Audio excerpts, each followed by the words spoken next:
जन्नत में 72 हूरों का ख्वाब देखने वाले हमास के जिहादी अब दोज़ख के अंधेरे में छिपने की कोशिश कर रहे हैं, क्योंकि कतर में इजरायली सेना के हमले के बाद यह साफ हो गया है कि हमास के जिहादी दुनिया के जिस भी कोने में छिपे हों, इजरायली सेना के लंबे हाथ उन्हें घसीट लाएंगे। ऐसे में गाजा के बाहर मियां मुल्कों में बैठे जिहादी कांप गए हैं। वो जल्द से जल्द कतर समेत कई मियां मुल्कों से फरार होने की तैयारी में है। अब कई देशों के नाम इसमें सामने आए हैं जहां ये जिहादी भाग सकते हैं। आज के इस खास रिपोर्ट में देखिए कतर के बाद कहां तक भागेंगे हमास के जिहादी और कैसे कतर हमले ने बदल दी है हमास के अंत की कहानी। नमस्कार, मैं दिव्यांश और आप देख रहे हैं जी भारत।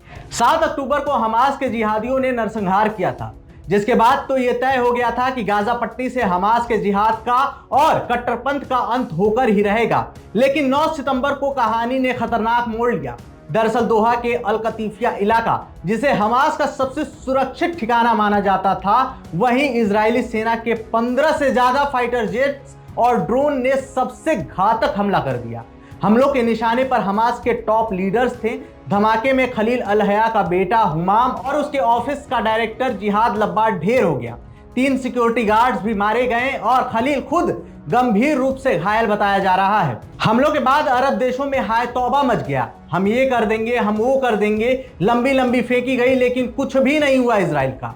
हाय तौबा मचाने के बाद कतरी अमीरी शेख की मौजूदगी में कुल 6 शवों का राज्य सम्मान के साथ अंतिम संस्कार किया गया। लेकिन सवाल तब खड़े हो गए जब इनमें हमास के कई बड़े नेता गायब दिखे।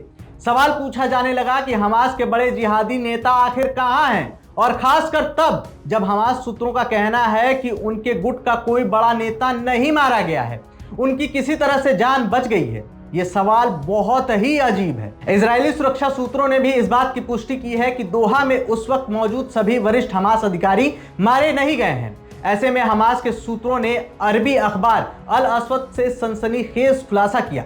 उन्होंने बताया कि कुछ जिहादियों को कतर अब सेफ नहीं लग रहा है, इसलिए वो नए देश और नए इलाके की तलाश में घूम रहे हैं। सूत्रों के मुताबिक हमास के कुछ जिहादी कतर में हैं। कतर में वो अंडरग्राउंड हो गए हैं। कुछ जिहादी तुर्की को अभी भी सेफ मान रहे हैं। ऐसे में कई तुर्की के लिए रवाना हो चुके हैं। जब दोहा में खून गिरा तो हमास नेताओं की रगों में डर समा गया।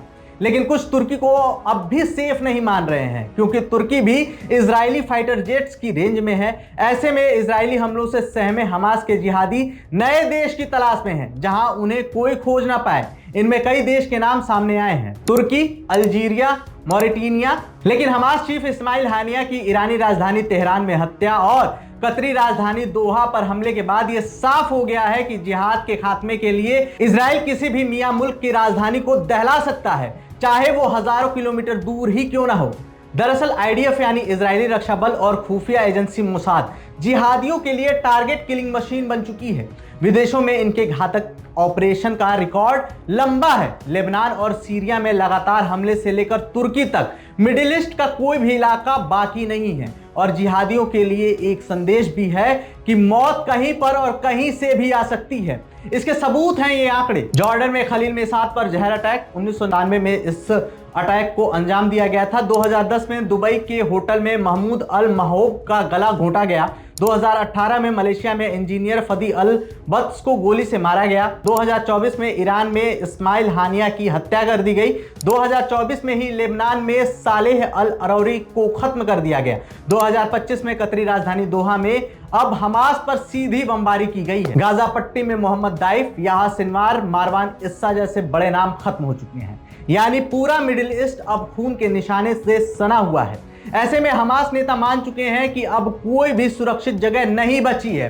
अब तो चर्चाएं तेज हैं कि हमास के ज्यादातर नेता तुर्की में शरण लेंगे या बचने के लिए अल्जीरिया, मॉरिटानिया जैसी दूर की धरती पर चले जाएंगे। फिर भी हर महाद्वीप पर इजराइल का हाथ फैला हुआ है, जिससे हमास नेता समझ चुके हैं कि मौत कहीं से भी आ सकती है। दोहा का हमला इस सोच को और पुख्ता कर गया। ऐसे में हमास नेताओं के लिए अब जन्नत की हूरों का ख्वाब ही बचा है या फिर दोजख का रास्ता, क्योंकि कतर से लेकर तेहरान तक इजराइल ने साबित कर दिया है कि अब कोई सरगना, कोई कमांडर, कोई नेता इजराइल की नजरों से नहीं बच सकता है।